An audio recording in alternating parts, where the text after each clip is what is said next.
அதிமுக ஆட்சி அமைந்ததும் அத்திக்கடவு அவிநாசி இரண்டாம் கட்ட திட்டம் நிறைவேற்றப்படும் என்று எடப்பாடி பழனிசாமி தெரிவித்துள்ளார்.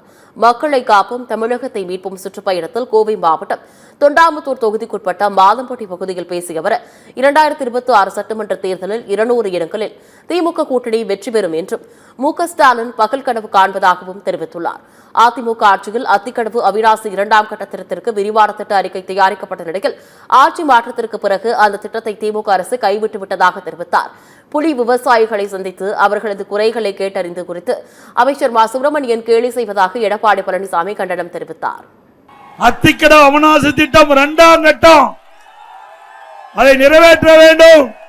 அதன் அடிப்படையிலே அம்மாவுடைய அரசு அதற்கு விரிவான திட்ட அறிக்கை தயாரிக்கப்பட்டு முதற்கட்ட பணி துவங்குகின்ற நேரத்தில் ஆட்சி மாற்றம். அதனால திராவிட முன்னேற்ற கழகம் ஆட்சிக்கு வந்தது, திட்டத்தை கைவிட்டு விட்டார்கள். மீண்டும் உங்களுடைய கனவு நனவாகின்ற விதமாக அண்ணா திமுக ஆட்சி அமைந்தவுடன் அத்திக்கடவு அவிநாசி திட்டம் இரண்டாம் கட்டம் நிறைவேற்றப்படும்.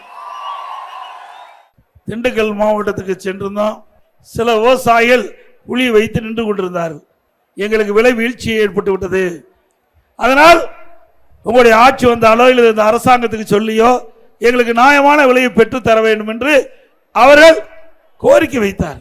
ஆனால் இன்றைக்கு இருக்கின்ற அமைச்சர் இதுல கிண்டல் அடித்து பேசுறார், விவசாயியை கொச்சைப்படுத்தி பேசுகிறார். யாரு இந்த அமைச்சர்? யார் அந்த சார்?